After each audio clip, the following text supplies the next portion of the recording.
Matheus Apuradi, Rádio Central Campinas, TH mais Record. Bom, queria te perguntar não só sobre 2024, mas agora o planejamento também para 2025. Você que passou por diversas etapas aqui no Guarani, né? Não só mais como jogador, mas agora trabalhando no departamento do futebol do clube, né? Queria te perguntar em relação a isso, como foram estes processos em diversas partes do departamento de futebol você esteve presente. Ano passado até foi o executivo de futebol, até trabalhou nas contratações do elenco sozinho praticamente quando saiu o Juliano Camargo, né? Antes da chegada do Toninho Cecílio e depois do Rodrigo Pastana. Como é que foi esse processo para você, ainda mais num ano tão conturbado do Guarani e agora você permanecendo, tendo a confiança da direção do Guarani para continuar agora nessa reconstrução do clube? Primeiro, boa tarde. Primeiramente, assim, ano passado, como você disse, um ano difícil, né? Desde o Paulista, viemos ali sofrendo um pouquinho, Juliano Camargo sai faltando algumas partidas ali para finalizar o Paulista.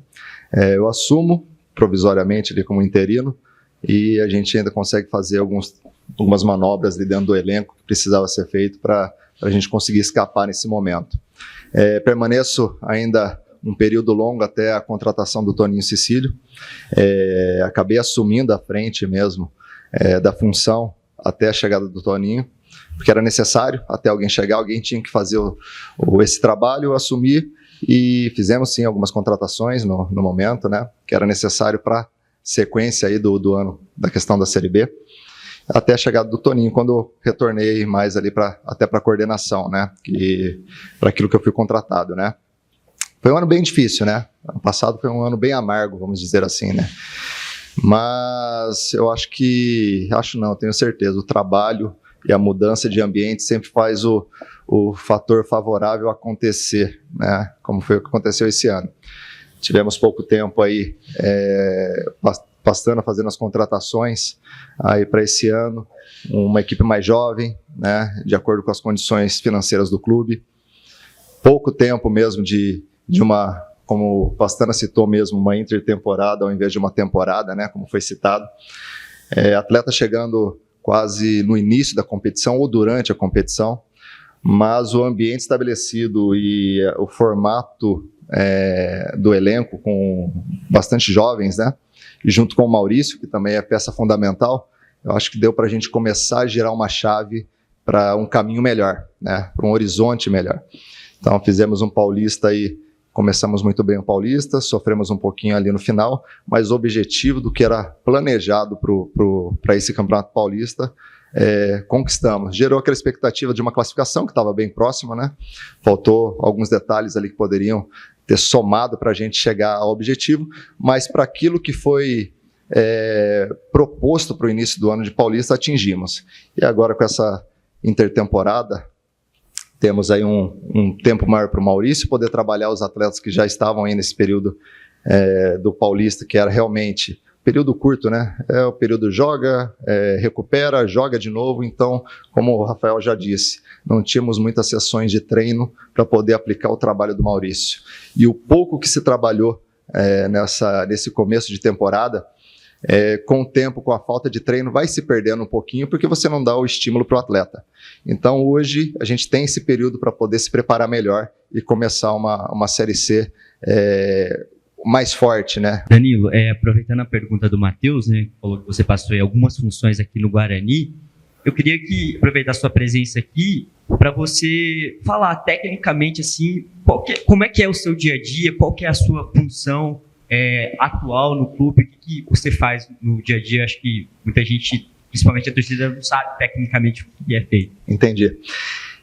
Na verdade, a coordenação técnica é o quê? Uma função que ultimamente os clubes vêm exercendo nesses últimos anos, que é justamente um elo mais próximo entre os jogadores e comissão técnica, jogadores e diretoria, ou até mesmo o Pastana como executivo. Geralmente se utiliza ex-atletas, a maioria das vezes. Por quê? Porque tem a situação de já ter estado na situação do que eles estão enfrentando hoje, ou de uma situação positiva ou negativa, dependendo do que possa acontecer. Sugerir situações até dentro de campo, não entrando na parte tática, que é do treinador, mas é o que eu faço, orientação muito com o Rafa, situação postural, de detalhes defensivamente, para poder aprimorar e não correr risco durante as partidas. Tem a questão dos departamentos, que a gente atua em todos os departamentos para fazer o clube girar e acontecer no dia a dia. Tudo que envolve a presença dos atletas, eu tenho trabalhado em cima, desde performance, fisioterapia, doutores, psicologia, nutrição, logística, né, que são supervisores, analistas, então, e a comissão técnica, né, para a gente estar sempre num contexto. Então, a coordenação é feita em cima disso. É o elo do atleta com todos os departamentos para funcionar, né, da melhor forma possível, com diretoria e também comissão técnica e executiva. Essa é a função. O Danilo, até trabalhando, né, em vários departamentos, tendo aí essa ligação, como você disse, recebemos uma informação que acho que, não sei se você é a pessoa mais correta para falar sobre isso, sobre negociação, né, que é o Ian Henrique, que é um menino que o Pastana gosta muito, disse que em 2025 ele teria mais oportunidades, e a informação que a gente tem que o Inter estaria disposto a fazer uma proposta por empréstimo. Quais são os planos do Guarani para o Ian Henrique, se realmente chegou algo, ou pode chegar, até porque o Pastana já reclamou muito, né, dessa janela da janela, que fica um período longo aberto, né, e os clubes podem contratar, mas também podem perder jogadores, e é o caso do Ian. Como é que vocês têm trabalhado com ele, se realmente tem esse interesse da saída dele do Inter? Assim como o Rafael, que dou muitas orientações para o Rafael, não só para o Rafael, como para todos, mas principalmente pelo setor defensivo, por ter jogado na função de zagueiro, tanto como zagueiro e lateral direito, que é o caso do Ian. Eu sempre trabalho bastante com o Ian, com os outros atletas também, em orientação. O Ian é um garoto muito promissor, né? Tem um perfil muito bom, tem detalhes a ser corrigido naturalmente por ser jovem. A gente vem trabalhando em cima disso. Questões externas de propostas, sempre tem muitos rumores do Ian, desde, eu acho que quando eu cheguei tem um ano e alguns meses, cheguei em janeiro do ano passado, já tinha algumas situações, mas ele vinha de uma lesão de ombro, que tinha feito cirurgia, e após isso veio se recuperando e tentando buscar seu espaço ano passado dentro da equipe.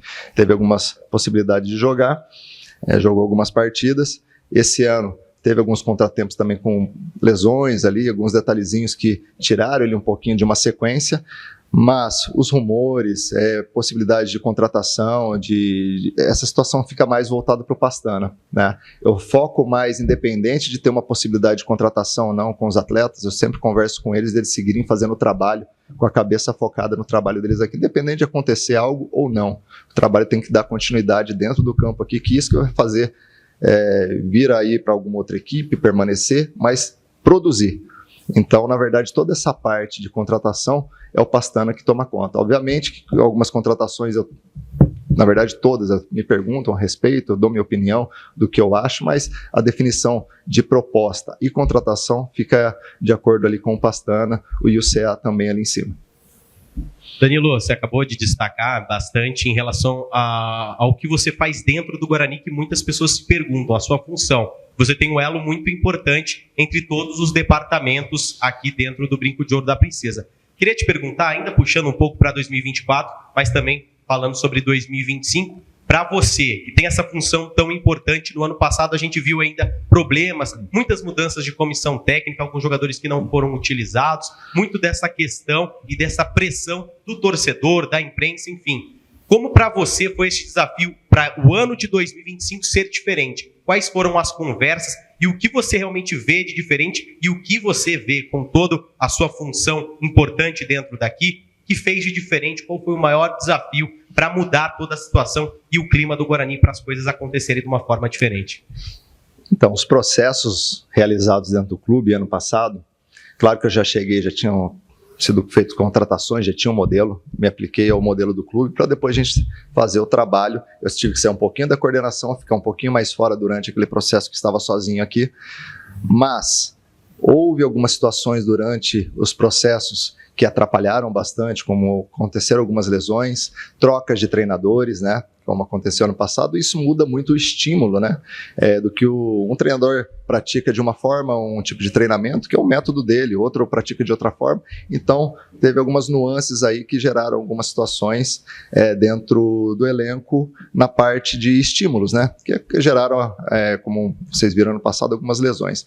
Mas justamente isso, para a gente começar a fazer um trabalho mais sólido, você pegar desde o início uma temporada mais planejada, no sentido de início mesmo, com contratação, o elenco que a gente vai ter na mão, as condições, te gera uma possibilidade de construção melhor.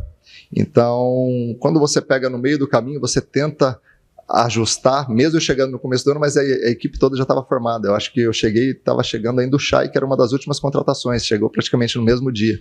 Então, mas mesmo assim você tenta fazer o trabalho, mas você projeta algumas situações de crescimento em cima dessa situação desde o início, né? Então você consegue projetar algo melhor. E durante a competição, teve muitas trocas, muitas situações que aconteceram de treinador. Então, essas nuances, como eu disse, gera algumas situações tanto físicas como emocional dentro do elenco. Então você tem que trabalhar bastante emocional, trabalhar essa parte junto com o Dr. André. A gente tentou abraçar o máximo possível esses atletas com a psicologia e tentar ajustar esses atletas para entregar o máximo, né? Não foi um ano positivo, sabemos disso, e justamente com o que a gente aprendeu do ano passado, a gente aplicar esse ano para não cometer algumas situações do que aconteceram no ano passado e ser mais consistente. É isso. Então, não deixa de ser um aprendizado do ano passado para todos, para a gente poder aplicar de uma forma melhor e mais positiva esse ano. Até buscando aqui a data que você foi anunciado, né, foi 10 de janeiro de 24, né? E acho que de lá, desse período, buscando toda a temporada, só você continuou. Porque se a gente for pegar ali os treinadores que começaram os trabalhos, eles foram desligados, houve a mudança no departamento de futebol, como já foi falado, você respondeu, houve mudança na presidência, né? Sim. O antigo presidente, por questões de saúde, precisou se afastar com a entrada do Rômulo, ou seja, você acompanhou tudo o que foi feito, todas as mudanças que foram feitas em praticamente todo o clube, né? E o que você enxerga nessas novas pessoas, principalmente que hoje estão no comando do Guarani? Porque o Marconato está afastado, tudo que a gente vê, o Rômulo vai continuar. E o Rômulo tem a ideia de trabalho dele junto com os outros elementos do CA. O que você está percebendo de diferente ali do outro lado que vai impactar dentro do gramado? Questão de metodologia, a gente vê que o Maurício é um cara muito bom, a gente não tem a oportunidade de ver os treinos, mas que ele apresenta no final, que é o jogo pra gente, é muito interessante. Sim. Só que a gente sabe que a paciência do torcedor é um pouquinho curta, né? E acho que isso teve muita influência do ano passado. O que você vê de diferente na cabeça dos dirigentes que estão hoje aqui para voltar o Guarani para uma Série B de Campeonato Brasileiro no momento? Bom, primeiro pegando esse gancho a respeito da minha permanência. É que eu, na verdade, eu trabalho para o Guarani. Entendeu? Então eu faço o que eu posso voltado para o Guarani, independente de presidência, quem esteja, eu sou um funcionário do clube e faço o meu melhor em sentido ao Guarani, entregar o melhor para o clube, né? Agora voltado para o ano passado, para esse ano, todos naturalmente tentam entregar o melhor para poder fazer as coisas acontecerem e andar. Ninguém faz, vou fazer o meu pior ali para poder ver o que acontece. Não, todos tentam entregar o melhor e fazer o melhor para que as coisas possam andar da melhor forma possível. O pessoal esse ano vem trabalhando bastante, né? Trabalha bastante para poder buscar situações para dentro do clube, poder melhorar no que for possível, estão se esforçando bastante, estão correndo bastante em situações para ter melhores conexões com a federação, com o CBF, com todo mundo, para poder atingir uma situação favorável também para o clube. E a representatividade do clube a gente sabe, é um clube grande, tem uma camisa pesada, como o Rafa disse, e eu vou até citar um ponto, né, que eu acredito assim, se o João Marcelo de repente tivesse uma outra equipe, talvez ele não estaria indo para um Atlético Mineiro. Talvez o interesse seria do próprio Guarani, de um clube de uma camisa de expressão menor. Seria o próprio Guarani, um clube mais ou menos desse porte, que se encontra hoje o Guarani. Então, na verdade, a camisa do Guarani é muito pesada. Então, ela gera situações e condições para outras situações maiores. Então, é o que o pessoal tem feito, né? Rômulo, CA, o pessoal tem trabalhado bastante para buscar situações favoráveis para a gente poder fazer um ano, como eu disse, mais consistente, um ano melhor. Danilo, voltando a falar sobre a preparação nessa intertemporada que vocês falaram, está sendo muito importante, principalmente para ter tempo de treinar, de se conhecer. A gente vê outros clubes que também estão vivendo essa intertemporada marcarem amistosos, porque é importante também para vocês, né, colocar em prática o que vocês vêm treinando. A comissão pensa em marcar algum amistoso? Sim, temos alguns amistosos pré-agendados já. Estamos buscando alguns, mas pelo fato da região, a maior parte dos clubes da região ainda estar em competição, né? Você pega os clubes aqui da região, estão em competição, estavam jogando até ontem, né? Então, a gente tem buscado, sim, esses amistosos para poder colocar os atletas numa condição de jogo, né?